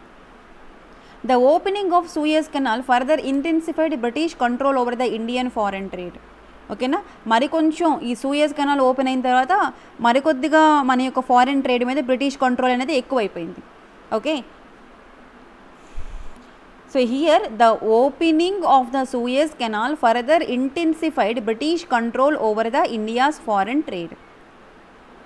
అంటే ఇక్కడ మీకు చెప్పాను ఇండియా ఫారెన్ ట్రేడ్ మొత్తం బ్రిటన్తోనే జరిగేది. ఓన్లీ లిమిటెడ్గా అలో చేసేవాళ్ళు. శ్రీలంకకి అప్పుడు సెలోన్ అనేవాళ్ళు, శ్రీలంకని, చైనాకి, పర్షియాకి, అదే ఇరాన్కి లిమిటెడ్గా మనం ఎక్స్పోర్ట్ చేసేవాళ్ళం ఉంటాం. సో ఇక్కడ మనకి the most important characteristics of India's foreign trade ఏదైతే ఉందో through out the colonial period was the generation of the large export surplus. ఓకేనా, మనం మొత్తం ఫారెన్ ట్రేడ్ మనం చూసుకుంటే through out the colonial period, అంటే కొలోనియల్ పీరియడ్ మనకి 1757 నుంచి 1947 దాకా కొలోనియల్ పీరియడ్ని చూసుకుంటే మన యొక్క ఫారెన్ ట్రేడ్ ఏ విధంగా ఉందండి, we are the large export surplus, but this surplus came at huge cost to the country's economy. మన సర్ప్లస్ అమౌంట్ అంతా కూడా మనం ఎక్స్పోర్ట్ చేసేవాళ్ళం, but the surplus came at the huge cost to the country's economy. Then several essential commodities ఏవైతే ఉన్నాయో like food grains, clothes, kerosene etcetera were scarcely available in the domestic market. Okay, so మన మార్కెట్లో ఎక్కువగా అవైలబుల్గా ఉన్నాయి. ఫర్దర్గా ఈ export surplus ఏవైతే ఉన్నాయో, export surplus did not result in any flow of gold or silver into India. మనం ఇలా ఎక్స్పోర్ట్ చేయడం వల్ల మన దేశంలోకి ఎలాంటి గోల్డ్, సిల్వర్ నిల్వలు అనేవి భారతదేశంలోకి రాలేదు. Okay, this export of surplus, ఏదైతే మన సర్ప్లస్ అంటే ఏంటి, మనకు కావాల్సిన దానికన్నా ఎక్కువగా ఉంటే దాన్ని సర్ప్లస్ ఉంది అంటారు. సో ఏదైతే మనం సర్ప్లస్ని ఎక్స్పోర్ట్ చేస్తున్నామో that did not result in any flow of gold or silver into India, మన దేశంలోకి ఏవి రాలేదు, రైట్. సో ఎక్స్పోర్ట్ సర్ప్లస్ ఏదైతే చేస్తున్నామో was used to make a payments for the expenses incurred by an office that set by the colonial government in Britain. And ఈ వచ్చిన మనీని export చేస్తే మనీ వస్తుంది కదా, ఈ మనీని దేనికోసం ఉపయోగించారా బాబు అంటే కొలోనియల్ గవర్నమెంట్ అంటే బ్రిటిష్ ప్రభుత్వము యుద్ధాలు చేసేవాళ్ళు, రకరకాల దేశాలతో యుద్ధాలు చేసేవాళ్ళు. ఆ యుద్ధానికి అయిన ఖర్చు అంతా కూడాను మన మనీయే యూజ్ చేసేవాళ్ళు అనమాట. తర్వాత ఈ వాళ్ళు చాలా ఆఫీసెస్ని పెట్టేవాళ్ళు కదా, ఆ ఆఫీసెస్ మెయింటెనెన్స్కి అందరికి కూడా శాలరీస్ అవన్నీ ఇవ్వాలి కదా, దానికోసం ఆ మనీని యూజ్ చేసేవాళ్ళు. ఈ ఫారెన్ ట్రేడ్ వల్ల వచ్చిన మనీని భారతదేశం యొక్క స్థితిగతులు పెంచడం కోసం ఉపయోగిస్తే బాగుండేది. ఓకే, అలా కాకుండా వారు ఆ మనీని దేనికోసం ఉపయోగించేవాళ్ళు. చూడండి అమ్మా, ఇది చాలా ఇంపార్టెంట్ వన్. థియరీ పార్ట్ అని అనుకోకండి, మెయిన్స్ ఎగ్జామినేషన్లోని రేపొద్దున్న ఇంటర్వ్యూలోని మీరు ఇవన్నీ కూడాను క్షుణ్ణంగా చెప్పగలగాలి. ఓకే, సో వాళ్ళ యొక్క మెయిన్ ప్రభావం మన ఎకానమీ మీద ఏ విధంగా ఉంది, బ్రిటిష్ పరిపాలన వల్ల కారణంగా భారతదేశం యొక్క ఎకానమీ ఎలా పడిపోయింది అనేది మీరు ఎక్స్ప్లెయిన్ చేయాలి నీట్గాను, రైట్. సో అంటే ఇక్కడ ఏంటి వచ్చాయి మనకి ఎక్స్పోర్ట్ సర్ప్లస్ వల్ల మనకి మేక్ పేమెంట్స్ అనేవి వచ్చాయి. బట్ ఈ పేమెంట్స్ని వాళ్ళు ఎక్కడ యూజ్ చేసేవాళ్ళంటే ఏవైతే ఆఫీసెస్కి ఎక్స్పెన్సెస్ ఉన్నాయో వాటికి యూజ్ చేసేవాళ్ళు, అలాగే వార్లో యూజ్ చేసేవాళ్ళు, again fought by the British government గురించి and the import of invisible items గురించి యూజ్ చేసేవాళ్ళు. So all of which led to what drain of Indian wealth, అంటే మన యొక్క సంపద, ఇండియన్ వెల్త్ అంటే ఏంటి, ఇండియన్ యొక్క సంపద అంతా కూడాను ఈ విధంగా వాళ్ళు డ్రైన్ చేసేవాళ్ళు అనమాట. All of which led to drain of India. This is foreign trade. Okay, foreign trade. So foreign ట్రేడ్లో మనకి యాన్షియంట్ టైమ్స్లో చాలా బాగా ఉండేది భారతదేశం యొక్క స్థితిగతులు. ఫారెన్ ట్రేడ్ అనేది 23% ఉందని చెప్పాను మీకు 1557లోని. ఓకే, సో బ్రిటిష్ పాలసీస్ ఏంటంటే మనకి టారిఫ్లు వాటి వల్ల ఏంటంటే కనుక మన యొక్క ట్రేడింగ్ అనేది తగ్గిపోయింది. కేవలం మనం బ్రిటిష్ వాళ్ళకి మాత్రమే ఎక్స్పోర్ట్ చేసేవాళ్ళం. And India the exporter of the primary goods like raw silk and cotton, and India is the importer for finished goods like woollen, clothes, light machinery. And next one very important, Suez canal వల్ల India's foreign trade restricted by British. ఈ Suez canal వల్ల మరికొద్దిగా మన యొక్క foreign trade అనేది British వాళ్ళు restriction చేశారు. ఇది ఎందుకో నేను మీకు మోడర్న్ హిస్టరీలో చెప్తాను, ఓకేనా. And the generation of large export surplus, ఓకేనా. మనకి ఎక్స్పోర్ట్ సర్ప్లస్ చేశారు కానీ దానివల్ల మనకి ఎలాంటి లాభం అనేది రాలేదు. టోటల్గా దీని కారణంగా మనకి ఏమైంది, అవర్ వెల్త్ ఈజ్ డ్రైన్డ్, ఓకేనా. Drain of Indian wealth, total economic drain అయిపోయింది. Next topic is demographic conditions. So at the time of independence demographic conditions, demography అంటే ప్రజల యొక్క స్థితిగతులు ఏ విధంగా ఉన్నాయి అని. సో various details about the population of British India were the first collected through census in 1881. చాలాసార్లు కాంపిటేటివ్ ఎగ్జామ్స్లో అటువంటి question. First population census was conducted in dash 1881, okay, 1991, right, 1981, 1781 answer, ఓకేనా. ఇలా అడిగారు అనమాట question. So the first population census was conducted in when 1881లోని కనుక్కున్నారు, right. It revealed in the unevenness in India's population growth. So కనుక్కున్నారు but population census, but దీనికి limitations అనమాట. They are suffering with some certain limitations. So అంత క్లియర్గా ఈవెన్గా రాలేదు మనకి పాపులేషన్ గ్రోత్ అనేది, అంత ఈవెన్గా రాలేదు. There is a unevenness in India's population growth. Subsequently అది చెప్పిన తర్వాత మీకు నేను సూయజ్ కెనాల్ది ఎక్స్ప్లెయిన్ చేస్తాను. ఇక్కడ ఉంది కదా ఎలాగో box. Before 1921 India was in the first stage of demographic transition, ఓకేనా. 1921కి ముందు ఇండియా ఎందులోకి ఉంది, India was in the first stage of the demographic ట్రాన్సిషన్లో ఉంది. Then the second stage of the transition begin after 1921. So ఇంత మార్పు ఇప్పుడు మన ఫర్ ఎగ్జాంపుల్ ఇప్పుడు 130 కోట్ల మంది ఉన్నారు ప్రజలు, ఓకేనా. మనకి ఇండిపెండెన్స్ వచ్చినప్పుడు 30 కోట్ల మంది జనాభా, 30 కోట్ల మంది నుంచి 70 years అయింది. 100 కోట్ల మంది జనాభా ఎలా జరిగారు, because of this demographic transition. 1921కి before first stage of demographic transition start అయింది. ఓకేనా. Second stage of democratic transition మనకి 1921 ద్వారా స్టార్ట్ అయింది. అంటే neither the total population of India nor the rate of population growth at this stage very high. అంటే ఇక్కడ ఏంటి, సరిగ్గా పాయింట్ చదవండి. నెయిదరు నారు అంటే నెగిటివ్ సెన్స్. అంటే నెయిదర్ ద టోటల్ పాపులేషన్ అంటే పాపులేషన్ ఆఫ్ ఇండియా కానీ లేదా పాపులేషన్ గ్రోత్ కానీ రేట్ ఆఫ్ పాపులేషన్ గ్రోత్ కానీ వెరీ హై అంటే ఈ స్టేజ్లో అంతగా పెరగలేదు, ఏది పెరగలేదని అర్థం. ఓకేనా. Neither the total population of India nor the rate of population growth at this stage was very high. So ఏవి కూడాను మనకి డెమోగ్రఫిక్ ట్రాన్సిషన్ టైంలోని పాపులేషన్ గ్రోత్ అనేది లేదు. But the overall literacy level were less than 60%. Literacy rate ఎలా ఉండేది మనకి, less than 16% ఉండేది. This point is very out of this. అందులో మళ్ళీ female literacy level was at the negligible లో ఆఫ్ 7%. ఓకేనా. నార్మల్గా మొత్తం ప్రపంచవ్యాప్తంగా డెమోగ్రఫిక్ కండిషన్స్ అంటే ఏంటి, female male list, female male ఉండి మళ్ళీ ఎంతమంది లిటరసీ ఇల్లిటరసీ అని చెక్ చేసుకోవాలి. That is a demographic conditions, right. So ప్రజల యొక్క స్థితిగతులు ఏ విధంగా ఉన్నాయి అంటే కనుక literacy level was less than 16%. Out of this female literacy level was at లో అబౌట్ 7%. ఇది మీరు ఇక్కడ ఇంపార్టెంట్. ఫీమేల్ యొక్క లిటరసీ లెస్ దాన్ 7% ఉంది. మెయిన్స్లో ఇవి మీరు కరెక్ట్గా క్షుణ్ణంగా రాస్తే చాలా బాగా వస్తాయి మార్క్స్ మీకు. At the time of independence వచ్చినప్పటికీ లిటరసీ లెవెల్ ఓవరాల్గా 16% ఉంది. అందులో మరలా ఫీమేల్ యొక్క లిటరసీ లెవెల్ అనేది 7% వరకే ఉంది అని. And water and air borne diseases చాలా వరకు వచ్చాయి. Water and air borne diseases were rampant and took a huge toll on life. That was so ఆ టైంలోని చాలా రకరకాల డిసీజెస్ వచ్చాయన్నమాట. ప్లేగు వ్యాధి అని, ఇవన్నీ water and air borne diseases చాలా వచ్చాయి, కలరా అని. Okay. Then no wonder that overall mortality rate was very high, and in that mortality rate is very high. In that infant mortality rate అంటే మీకు ఏం చెప్పాను డెఫినేషను, ప్రతి 1000 మంది పిల్లలకి ఎంతమంది చిన్నారులు చనిపోతున్నారు అన్నది ఇన్ఫాంట్ మోర్టాలిటీ రేట్. నార్మల్గా మోర్టాలిటీ రేటే హైగా ఉంది, దానిలో మళ్ళీ infant mortality rate was quite alarming. ఎంత, about 218 per 1000 in contrast to the percent infant mortality rate of 40%, 40 per 1000. Okay. Then life expectancy also very low, 44 years in the contrast to the present 60 years. Present ఇప్పుడు సుమారుగా 68 సంవత్సరాలు 70 సంవత్సరాలు more than 100 years కూడా బతుకుతున్నారు. But ఆ టైంలోని independence మనుషులు గట్టిగా ఉండేవాళ్ళు. ఒకటి అంటే స్టామినా అనేది బాగా ఉండేది. మనకి ఇండిపెండెన్స్ వచ్చినప్పుడు చాలా వాళ్ళు చేసిన పని ఇప్పుడు మనం అంత పని చేయలేం. కాకపోతే లైఫ్ ఎక్స్పెక్టెన్సీ చాలా తక్కువ, 30 ఇయర్స్కి 35 ఇయర్స్కి మోస్ట్లీ 44 ఇయర్స్ బతికేవాళ్ళనమాట ఆ టైంలోని. ఓకే.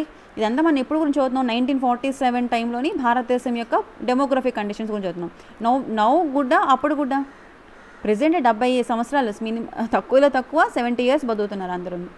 ఓకేనా. అప్పుడు లైఫ్ ఎక్స్పెక్టెన్సీ 44 ఇయర్సే ఉండేది. అందుకే మనకి ఇంత డెమోగ్రఫిక్ చేంజ్ ఎందుకు వచ్చింది, 30 crores నుంచి 130 crores అంటే ఇప్పుడు ఏదైనా ఒక న్యూ డిసీజ్ వచ్చినా మనం సర్వైవ్ అవ్వగలుగుతున్నాం. కరోనా ఫర్ ఎగ్జాంపుల్ కరోనా ప్రాబ్లమే వచ్చింది, కరోనా ఇన్ఫెక్ట్ అయినా కూడాను సర్వైవ్ అవ్వగలుగుతున్నాం. ఓకేనా. ప్రికాషన్స్ తీసుకోగలుగుతున్నాము, హై స్టాండర్డ్ టెక్నాలజీ వచ్చింది, టెక్నాలజీని యూజ్ చేసుకుంటున్నాము, వెంటనే వ్యాక్సిన్ రిలీజ్ చేశారు. ఓకే. ఆల్రెడీ ఎవరైతే కొన్ని ప్రాబ్లమ్స్తో సఫర్ అవుతున్నారో వాళ్ళు చనిపోతున్నారు. ఓకే. అండ్ సమ్ అదర్ అంటే ఏదైనా వేరే ఆల్రెడీ కొన్ని లైక్ బీపీ, షుగరు, లేకపోతే సమ్ డిసీజెస్, క్యాన్సర్తో ఆల్రెడీ బాధపడుతున్న వాళ్ళకి కరోనా అటాక్ అయితే సో వాళ్ళు త్వరగా చనిపోతున్నారు. బట్ ఎవరైతే స్టామినా ఉన్నారో, న్యూట్రిషన్ లెవెల్స్ ఎక్కువ ఉన్నాయో వాళ్ళందరికీ కరోనా అటాక్ అయినా కూడాను లైక్ తట్టుకోగలుగుతున్నారు అనమాట. రైట్. దాని నుంచి బయటపడుతున్నారు. Okay. So this is all secondary. Life expectancy మనకి ఎలా ఉంది, it's very low, that is 44 years. Now it is 68 years. Okay. So this is మనకి డెమోగ్రఫిక్ కండిషన్. సో డెమోగ్రఫిక్ కండిషన్స్లో మనకు వచ్చినటువంటి పాయింట్స్ ఏంటి అంటే first census 1881. Okay. That is the first point. 1881లో మనకి ఫస్ట్ సెన్సస్ చేశారు. Then unevenness in the population growth before and after 1921 changes వచ్చాయి. బిఫోర్ 1921, ఆఫ్టర్ 1921లో డెమోగ్రఫిక్ ట్రాన్సిషన్ అంటారు. ఓకేనా. బిఫోర్ 1921లో వచ్చింది first stage of demographic transition. Okay, social development indicators not up to the mark. ఎలాంటి development indicators కోసం వాళ్ళు ఎలాంటి ఖర్చు చేయలేదు, అలాంటివి లేదు. Literacy rate less than 16%, in that మళ్ళీ female literacy rate less than 7%. And lack of public facilities like అంటే వాటర్, మంచి వాటర్ కానీ ఎయిర్ అలాంటివి ప్రొవైడ్ చేయలేదు. Water diseases, air borne diseases కొత్త వచ్చాయి, చాలామంది ప్రాణ నష్టం జరిగిందనమాట. And high mortality rate including మనకి ఇన్ఫాంట్ మార్టాలిటీ రేట్ ఎంత చెప్పాను మీకు, 200/1000 births. Life expectancy 44 years. Okay, extensive పోవర్టీలోకి వెళ్ళాం. This is about foreign demographic conditions, not foreign trade, demographic conditions. Next one occupational structure. So occupational structure ఎలా ఉంది అంటే కనుక during the colonial period occupational structure mainly what, agriculture sector. మీకు అంతకుముందు చెప్పాను, distribution of the working persons across the different industries and the sectors showed in the little sign of the change. What is the main, మనకి industrialization జరిగింది 1850 తర్వాత మనకి industrialization జరిగింది, మన దేశంలోకి ఇండస్ట్రీస్ వచ్చాయి. But agriculture sector accounted for largest share of the work force. అంటే ఎక్కువ వర్క్ ఫోర్స్ ఎక్కడ ఉంది, మళ్ళీ మనకి అగ్రికల్చర్ సెక్టార్లోనే ఉంది అనమాట. కొలోనియల్ పీరియడ్లోని మనకి ఆక్యుపేషనల్ స్ట్రక్చర్ ఆఫ్ ఇండియా ఏ విధంగా ఉందంటే, ఆ distribution of working persons across the different industries and the sectors showed the little sign. Little sign అంటే ఇక్కడ మీనింగ్ ఏంటి, చాలా తక్కువగా ఉంది. ఇండస్ట్రీస్ వచ్చినప్పటికీ అంతమంది ఎందుకంటే అందరూ ఇల్లిటరేట్ పీపుల్. అక్కడ జాబ్ చేయాలి అని అంటే కనుక వారికి ఆ మిషన్ యూజ్ చేసే నాలెడ్జ్ అనేది ఉండాలి. Okay, so largest share work force ఎక్కడ ఉండేవాళ్ళు, అగ్రికల్చర్ సెక్టార్లోనే ఉండారు. అనదర్ స్ట్రైకింగ్ ఆస్పెక్ట్ ఏంటంటే ఇక్కడ మనకి గ్రోయింగ్ రీజనల్ వేరియేషన్స్ అనేవి చాలా పెరిగాయి అనమాట ఆక్యుపేషనల్ స్ట్రక్చర్ని. సో రీజనల్ వేరియేషన్స్ ఎప్పుడు పెరిగాయో, parts of the Madras presidency, you see here, parts of the Madras presidency comparing areas of present day ఏంటి, తమిళనాడు, ఆంధ్రప్రదేశ్, కేరళ, మనం ఆంధ్రప్రదేశ్, తమిళనాడు అన్నీ అప్పుడు కలిసి ఉండేవి. తమిళనాడు నుంచి ఆంధ్రప్రదేశ్ విడిపోయింది, ఆంధ్రప్రదేశ్ నుంచి తెలంగాణ విడిపోయింది. ఇది ప్రస్తుత కాలం యొక్క పరిణామం. ఓకేనా, బట్ భారతదేశం ఇండిపెండెన్స్ డే వచ్చినప్పుడు మద్రాస్ ప్రెసిడెన్సీ అనేవాళ్ళు. మద్రాస్ ప్రెసిడెన్సీ అంటే ఏంటి, like Tamil Nadu plus Andhra Pradesh plus Kerala plus Karnataka, ఈ 4 రాష్ట్రాలని కలిపి మద్రాస్ ప్రెసిడెన్సీ అనేవాళ్ళు అనమాట. And Bombay and Bengal witnessed a declining in the dependence of the work force on the agriculture sector with a commensurate increase in the manufacturing and the service sector. So Madras ప్రెసిడెన్సీలోని అలాగే Bombay and Bengal ప్రెసిడెన్సీలోని there is a witness ఏంటి, agriculture sector మీద depend అయిన వాళ్ళ సంఖ్య తగ్గుతూ వచ్చింది. దేని మీద వాళ్ళు పెరిగారు, manufacturing, because of increasing in the manufacturing, increasing the service sector in these areas. Madras presidency, Bengal and Bombay ప్రెసిడెన్సీలోని ఏంటి మనకి manufacturing and service sectors increase అయ్యాయి. సో దట్ ఎవరైతే అగ్రికల్చర్ సెక్టార్ మీద మనకి డిపెండ్ అవుతున్నారో వాళ్ళ యొక్క సంఖ్య అనేది తగ్గిందనమాట.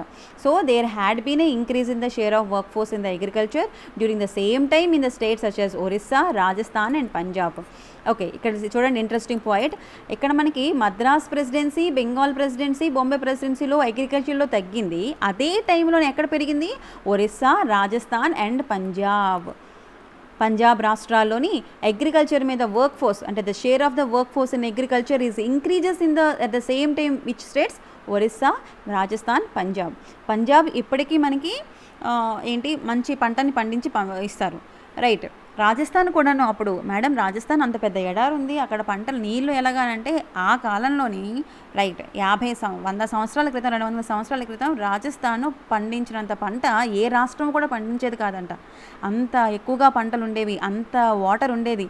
అలాగా అంటే because of several factors water అంతా ఇంకిపోయి ఎడారిగా మారిందని వెనికిడి, రైట్. సో ఇక్కడ మీరు 2 పాయింట్స్ ఏంటంటే మనకి ఆక్యుపేషనల్ స్ట్రక్చర్లోని అందరూ అగ్రికల్చర్ సెక్టార్ మీదే ఎక్కువ వర్క్ ఫోర్స్ ఉండేది. తర్వాత మద్రాస్ ప్రెసిడెన్సీ, బాంబే ప్రెసిడెన్సీ, బెంగాల్ ప్రెసిడెన్సీలో అగ్రికల్చర్ సెక్టార్ మీద వర్క్ ఫోర్స్ తగ్గింది, ఇండస్ట్రీస్, సర్వీస్ సెక్టార్ వైపు మొగ్గు చూపించేవాళ్ళు. అట్ ద సేమ్ టైం అదే టైంలోని అగ్రికల్చర్ సెక్టార్ మీద ఎవరికి ఇంట్రెస్ట్ పెరిగింది అంటే కనుక పంజాబ్, ఒరిస్సా, రాజస్థాన్ ప్రజలకు పెరిగింది, right. This is occupational structure. Now infrastructure ఏ విధంగా ఉందో చూద్దాం. అండర్ ద కొలోనియల్ రెజిమ్ వాళ్ళ యొక్క పరిపాలనలోని basic infrastructure such as railways, ports, water transport, postal services and telegraph did develop. So ఇది డెవలప్మెంట్ జరిగింది. సో డెవలప్మెంట్ జరిగిందని సాఫ్ట్ కార్నర్ పెంచుకోకండి, ఇది వాళ్ళ యొక్క అవసరాల కోసమే చేశారు. రైల్వేస్ ఎందుకు తీసుకొచ్చారు? వాళ్ళు తయారు చేసినట్టు గూడ్స్ ఒక ప్రదేశం నుంచి ఇంకో ప్రదేశానికి వెళ్ళాలి, దానికి రైల్వే కాస్ట్ జరుగుతుంది. పోర్ట్స్ ద్వారా ఇక్కడ నుంచి వేరే కంట్రీకి వెళ్ళాలి, అందుకని వాటర్ ట్రాన్స్పోర్ట్ని తీసుకొచ్చారు. ఓకేనా. పోస్టల్ సర్వీసెస్ దేనికి? అక్కడ ఉన్నటువంటి వ్యక్తి, బ్రిటిష్లో ఉన్నటువంటి వ్యక్తి ఇక్కడికి ఏదైనా ఒక ఇన్ఫర్మేషన్ని పాస్ చేయాలంటే కనుక టెలిగ్రాఫ్స్ని పోస్టల్స్ని యూజ్ చేసుకునేవాళ్ళు. సో అందుకని రైల్వేస్ని, పోర్ట్స్ని, వాటర్ ట్రాన్స్పోర్ట్స్ని తీసుకొచ్చారు. ఓకేనా. ఇన్ఫ్రాస్ట్రక్చర్ డెవలప్మెంట్ అనేది కొలోనియల్ టైంలో బాగానే జరిగింది అని చెప్పొచ్చు. వాటెవర్ ఇప్పుడు వాళ్ళ స్వార్థం కోసమే తెచ్చుకున్నప్పటికీ మన దేశంలోకి వచ్చాయి కాబట్టి it is a positive sign. అర్థమైంది కదా. సో కొలోనియల్ పాలనలో మనకి బేసిక్ ఇన్ఫ్రాస్ట్రక్చర్ అయినటువంటి ఏంటమ్మా, రైల్వేస్ కానీ, పోర్ట్స్ కానీ, వాటర్ ట్రాన్స్పోర్ట్ కానీ, పోస్టల్ సర్వీసెస్ కానీ, టెలిగ్రాఫ్స్ కానీ డెవలప్మెంట్ అనేది జరిగింది. Okay. However what is the real motive behind this development అంటే మీకు చెప్పాను, not to provide the basic amenities. పీపుల్కి బేసిక్ ఎమినెంట్స్ ప్రొవైడ్ చేయాలన్న వాళ్ళ ఉద్దేశం ఏమీ కాదు ఇక్కడ. ఓకేనా. వాళ్ళ యొక్క కొలోనియల్ ఇంట్రెస్ట్ ద్వారా వాటిని తీసుకొచ్చారు. Okay. Next one, roads. First one చూడండి, roads are constructed in India prior to the advent of the British rule were not fit for modern transport. So roads are constructed in the India. మనకి colonial British వాళ్ళు రాకముందే మన భారతదేశంలో roads ఉన్నాయి. ఓకేనా. But ఆ roads ఏవైతే ఉన్నాయో అవి మట్టి రోడ్లు అనమాట. Those are not good for ట్రాన్స్పోర్ట్కి ఇప్పుడు చేయడానికి అంత మంచి రోడ్లు కావు. అందుకని roads were built primarily served the purpose of mobilizing the army with in India and the drawing out the raw materials from the country side. అంటే పల్లెటూర్ల నుంచి నియరెస్ట్ రైల్వే స్టేషన్కి రా మెటీరియల్స్ని ట్రాన్స్పోర్ట్ చేయాలి అంటే కంట్రీ సైడ్ అంటే ఇక్కడ ఏంటి, ఎక్కడైతే మనకి రా మెటీరియల్స్ తయారవుతున్నాయో మోస్ట్లీ మనకి వ్యవసాయం పల్లెటూరులోనే చేసేవాళ్ళు. ఓకే. సో ఈ పల్లెటూరుల నుంచి నియరెస్ట్ రైల్వేస్కి, నియరెస్ట్ పోర్ట్ సర్వీసెస్కి రా మెటీరియల్స్ని పంపించడం కోసం వాళ్ళు రోడ్స్ వేశారు. Okay. And the next one, railways. So the British introduced railways in the year 1850 and it's considered as one of their most important contribution. ఓకేనా. So railways is very important one. రైల్వేస్ని first ఎప్పుడు introduce చేశారంటే కనుక 1850. Year is very important. ఇక్కడ 1850లో introduce చేశారు. Okay. It is considers one of their most important contribution. ఇక్కడ railway affected the structure of the Indian economy in 2 important ways. Okay. 2 important వేస్లో మన యొక్క ఇండియన్ ఎకానమీ యొక్క స్ట్రక్చర్ని ఎఫెక్ట్ చేసింది. So what is that first one అంటే it enable the people to undertake long distance travel. ఇప్పుడు for example నార్మల్గా మనం ఇప్పుడు ఏపీలో ఉన్నాము, ఏపీ నుంచి ఉత్తరప్రదేశ్ వెళ్ళాలి అంటే నార్మల్గా బై వాక్ వెళ్తే కొన్ని వారాలు పట్టేది, కొన్ని నెలలు పట్టేది. బట్ ఇప్పుడు ట్రైన్ రూట్ ఉంటుంది, ఇప్పుడు ఫ్లైట్స్ కూడా ఉన్నాయి అవైలబుల్గా. బట్ ట్రైన్ రూట్ ద్వారా వెళ్తే జర్నీ లాంగ్ డిస్టెన్స్ ట్రావెల్ అనేది ఈజీగా చేయొచ్చు. Okay. So that there by a break in geographical and cultural barriers. Right ma. So that is the one good thing with the help with this railways. First thing ఏంటంటే కనుక there are 2 important ways in the Indian economy railways are affected in the structure. What is the first one? It enabled the people to undertake the long distance travel and thereby break in the geographical and cultural.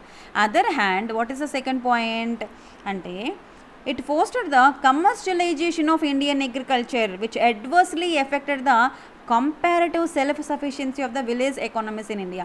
So ఒక ప్రదేశం నుంచి ఇంకో ప్రదేశానికి ఏమంటారు అగ్రికల్చర్ని transport చేస్తున్నారు through railways ద్వారా. సో ఆటోమేటిక్గా దేని మీద మనకి ఇండియన్ అగ్రికల్చర్ కమర్షియలైజేషన్ అవ్వడానికి కారణమైందనమాట. That is the second point. On the other hand foster that commercialization of Indian agriculture. Right. The volume of India, see here this point is very important, the volume of India's exports undoubtedly expanded but its benefits rarely accrue to Indian people. ఆ benefits అన్ని ఎవరు తినేవాళ్ళు? British people తినేవాళ్ళు. ఓకేనా. ఇక్కడ exports, భారతదేశం నుంచి exports పెరిగాయి అంటే నార్మల్గా మన భారతదేశ గవర్నమెంట్ అయితే కనుక పీపుల్ అనేవాళ్ళు ఇండియన్ ఎకానమీకి, ఇండియన్ గవర్నమెంట్కి మంచిది. ఇండియన్ గవర్నమెంట్ అంటే మనమే కాబట్టి మనకే మంచిది. బట్ ఆ టైంలోని బ్రిటిష్ ప్రభుత్వం బ్రిటిష్ వాళ్ళ యొక్క ఆధ్వర్యంలో ఉండేది కాబట్టి the volume of India's exports undoubtedly expanded. ఓకేనా. ఎక్స్పోర్ట్స్ అనేవి చాలా ఎక్స్పాండ్ అయ్యాయి. బట్ దాని యొక్క benefits are rarely accrued to the Indian people, right. The social benefits which the Indian people gained owing to the introduction of the, so మనకి నార్మల్గా వచ్చినటువంటి benefits ఏంటంటే ఈ రైల్వేస్ ఇవే మనకు వచ్చాయి, ఓకేనా. Thus outweighed by the countries huge economic loss. So along with మనకి roads, railways, we have the colonial dispensation also took measure for the development of inland trade. Inland అంటే వాటర్ లైన్స్, వాటర్ వేస్ అంటారు మనకి, ఓకేనా. Water ways, ports అనమాట, ఓకేనా. Water ways, ports. So behind this roads and railways they are also developing this water ways. So the inland water ways at times also proved uneconomical, as in the case of coast canal on the Orissa coast. See this point, the inland waterways at the times also proved that uneconomical, as in the case of coastal canal on the Orissa coast. Though the canal was built at a huge cost to the government exchequer, yet it failed to compete with railways, ఓకేనా. So దీనివల్ల economy అనేది అంతగా ఏమీ రాలేదు, ఎందుకంటే railways అందరికీ easy అయ్యాయి అనమాట వెళ్ళడానికి దానికి, ఓకేనా. అంత ఎకనామికల్గా రైల్వేస్ ఈజ్ గుడ్, దీనికి పెట్టగలిగే వాళ్ళనమాట, ఓకేనా. సో దిస్ ఇన్లాండ్ ట్రేడ్స్ మనకి నార్మల్గా చూడండి, రైల్వే టికెట్ కాస్ట్ ఎక్కువ ఉంటుందా, ఎయిర్లైన్ టికెట్ కాస్ట్ ఎక్కువ ఉంటుందా? ఆబ్వియస్గా ఎయిర్లైన్స్ యొక్క టికెట్ కాస్ట్ ఎక్కువ ఉంటుంది, జర్నీ దీనికి ఎక్కువ ఉంటుంది, జర్నీ దీనికి తక్కువ ఉంటుంది. బట్ కాస్ట్ ఆఫ్ టికెట్ ఎకనామికల్గా ఏది ఉంటుంది, అందరూ కూడా రైల్వే టికెట్ని పర్చేస్ చేయగలరు, బట్ ఓన్లీ ఫ్యూ పీపుల్ మాత్రమే ఎయిర్లైన్ టికెట్స్ని పర్చేస్ చేయగలరు. So that is the case in that time also. Inland water ways వచ్చినప్పటికీ that is not uneconomical, okay. So this is a fail to compete with the railways. And also they introduced a telegram system, okay. The introduction of the expensive system of telegraph in India served the purpose of maintaining the law and order, okay na. law and order maintain చేయడం కోసం, అంటే వాళ్ళకి ఎక్కడి నుంచి వాళ్ళకి ఉత్తర్వులు వస్తాయి, Britain నుంచి ఇక్కడ ఉన్నటువంటి ఈస్ట్ ఇండియా కంపెనీకి ఉత్తర్వులు వచ్చాయి, ఓకేనా. సో ఉత్తర్వులు నాట్ ఉత్తరాలు, ఓకేనా, ఉత్తర్వులు వచ్చాయి అనమాట. ఆ లా అండ్ ఆర్డర్ని వాళ్ళు ఇక్కడ ఇండియాలో మెయింటైన్ చేయాలంటే కనుక టెలిగ్రాఫ్ అనేది కావాలి, right. So the induction of the expensive system of telegraph in India similarly served the, what is the purpose of maintaining law and order, okay. And the postal service is also there. On the other hand, the postal service is also there despite serving a useful public purpose and remained all through inadequate. అర్థమైంది కదండి. So వీళ్ళ టైంలో infrastructure development అయింది, roads, railways, water ways, telegraphs, postal services అయితే వచ్చాయి, but అదంతా కూడాను వాళ్ళ యొక్క బెనిఫిట్స్ కోసమే. చూడండి ఇక్కడ Tata airlines, division of Tata and the Sons was established in 1932, inaugurating the aviation sector in India. So aviation sector in India ఎప్పుడు వచ్చింది మనకి 1932లో వచ్చిందనమాట. సో ఫైనల్గా మనం ఇక్కడ ఏం చెప్తున్నామంటే, ఇండిపెండెన్స్ వచ్చినప్పటికీ భారతదేశం యొక్క స్థితిగతులు ఏ విధంగా ఉన్నాయంటే, అగ్రికల్చర్ సెక్టార్ డిక్లైనింగ్లో ఉంది, లో ప్రొడక్టివిటీలో ఉంది, ఓకేనా. Industry sector was also crying for modernization, diversification, capacity building and increase the public investment. Foreign trade also బాగాలేదు, ఓకేనా. ఓన్లీ ఫారెన్ ట్రేడ్ మనకి బ్రిటన్తోనే ఉండేది, ఫారెన్ ట్రేడ్ కూడా అంతగా లేదు. ఇన్ఫ్రాస్ట్రక్చర్ ఫెసిలిటీస్ కొంతవరకు ఉన్నాయి, బట్ ఇప్పుడు ఇన్వెస్ట్మెంట్ చేయాలి, right. So these are all the ఏంటి conditions when we get the independence time, okay. Suez canal చూడండి, it is used as the highway between the India and Britain అనమాట, ఓకే. Which of the following is the highway between India and Britain అంటే మీరు Suez canal అని answer పెట్టాలి. So ఈ box నుంచి చాలాసార్లు కాంపిటేటివ్ ఎగ్జామినేషన్లో క్వశ్చన్స్ వచ్చాయి. సూయజ్ కెనాల్ ఎక్కడుంది చూడండి, ఈ డయాగ్రామ్లోని ఇక్కడ ఉంది సూయజ్ కెనాల్. సో ఈ రూట్ని సూయజ్ కెనాల్ అంటారు, ఓకేనా. ఇక్కడ మనకి రెడ్ సీ ఉంది, అరేబియన్ సీ ఇక్కడ ఉంది, ఓకే. మెడిటేరియన్ సీ ఉంది, this is a Mediterranean sea, ఓకేనా. సో ఇక్కడ Suez canal is an artificial water way, not a natural way. మనం తయారు చేసుకున్నటువంటి వాటర్ వే అది, artificial water way running from north to south across the isthmus of Suez in the north eastern Egypt. So ఆఫ్రికాలో Egypt ఉంది, మీకు తెలిసిందే కదా. So north eastern ఈజిప్ట్లో మనకి ఈ సూయజ్ కెనాల్ని ఏమంటారు బిల్డ్ చేసుకున్నాం, right. It connects the ports set on the Mediterranean sea. ఏ పోర్ట్స్ని కనెక్ట్ చేస్తుంది Suez canal? Mediterranean sea and also gulf of Suez and that is what red sea. So ఇక్కడ Mediterranean సీని and also ఇటువైపు red సీని. ఈ question ఎలా అడిగారంటే Suez canal which connects to what are the seas it connects అని అడిగారు అనమాట క్వశ్చన్. సో అక్కడ ఏంటి answer? Mediterranean sea and red see. The canal provides a direct trade route for ships operating between Europe and American ports. Okay, the ports located in the South Asia, East Africa, Oceania by doing away with need to sail around the Africa.